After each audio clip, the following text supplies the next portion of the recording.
اور آپ سلام اللہ علیہ نے اپنی والدہ سے عرض کی کہ اماں روزانہ بہت راتوں سے میں ایک خواب دیکھ رہی ہوں اور اس خواب کا تذکرہ میں نے ابھی تک کسی سے نہیں کیا۔ اماں میں یہ خواب دیکھتی تھی کہ روزانہ میرے حجرے میں ایک نور ظاہر ہوتا تھا، جیسے ہی وہ نور ظاہر ہوتا تھا تو میں اپنے خواب سے بیدار ہو جاتی تھی۔ میں یہ دیکھنا چاہتی تھی کہ آخر اس خواب کی حقیقت کیا ہے، اور اب پچھلی شب میں نے یہ خواب دیکھا ہے کہ میرے حجرے میں ایک نور داخل ہوا ہے اور وہ نور پھٹ کر پھیل گیا ہے۔ جو ہی وہ نور پھٹ کر پھیلا تو اس نور کے حالے نے اپنے آپ کو کھولا تو اس کے اندر سے ایک نور کی الماری برآمد ہوئی اور 4 باعزت مستورات نے اس الماری کے پردوں کو اٹھایا ہوا تھا۔ یہ پردے ریشم کے تھے جن کے پلووں کو 4 کنیزوں نے پکڑا ہوا تھا، اور وہ 4 کنیزیں نہایت باکمال، باعزت اور بے حد پردہ دار تھیں کہ مجھے اس بات کا ڈر ہوا کہ جن کی کنیزیں اتنی باکمال و باعزت ہیں، خدا جانے اس الماری کے اندر کوئی رئیسہ ہے یا شہزادی ہے۔ میں نے ان باعزت بیویوں سے پوچھا کہ آپ کون ہیں؟ ان میں سے ایک بی بی نے کہا، اے فاطمہ کلابیہ، میرا نام مریم بنت عمران ہے۔ دوسری بی بی نے کہا، میرا نام آسیہ ہے۔ تیسری بی بی نے کہا، میرا نام حوا ہے۔ اور آخر میں چوتھی بی بی نے کہا کہ میرا نام سارہ ہے۔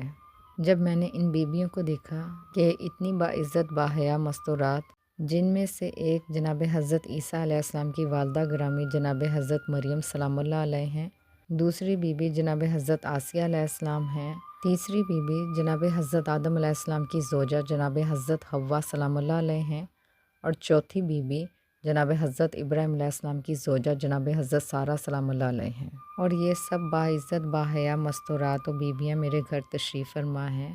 تو میں نے ان سے پوچھا کہ الماری میں پردے کے اندر کون ہے؟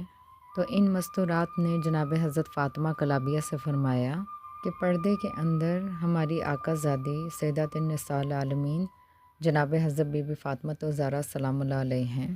اور پھر ان بیویوں نے جناب حضرت فاطمہ کلابیہ سے فرمایا، اے فاطمہ کلابیہ، احترام کے ساتھ کھڑی ہوں کیونکہ آپ سے سیدات النساء العالمین جناب حضرت بی بی فاطمہ الزہرا سلام اللہ علیہ بنت رسول اکرم صلی اللہ علیہ وآلہ وسلم ملاقات کے لیے تشریف فرما ہیں۔ اتنا سننا تھا کہ جناب حضرت فاطمہ کلابیہ بنت حزام اپنی جگہ سے اٹھیں اور بڑے احترام کے ساتھ جناب حضرت بی بی فاطمہ الزہرا سلام اللہ علیہ بنت رسول اکرم صلی اللہ علیہ وآلہ وسلم کے نزدیک ہوئیں۔ اتنے میں جناب حضرت بی بی فاطمہ الزہرا سلام اللہ علیہ نے اپنے حجاب کے اندر سے ایک نور نکال کر میری گود میں رکھا اور فرمایا، اے فاطمہ کلابیہ، مبارک ہو، تم میرے بیٹے کی ماں بننے جا رہی ہو۔ جیسے ہی اس خواب کو بیان کیا گیا تو جناب فاطمہ کلابیہ بنت حزام اور ان کے والدین گریہ کرنے لگے۔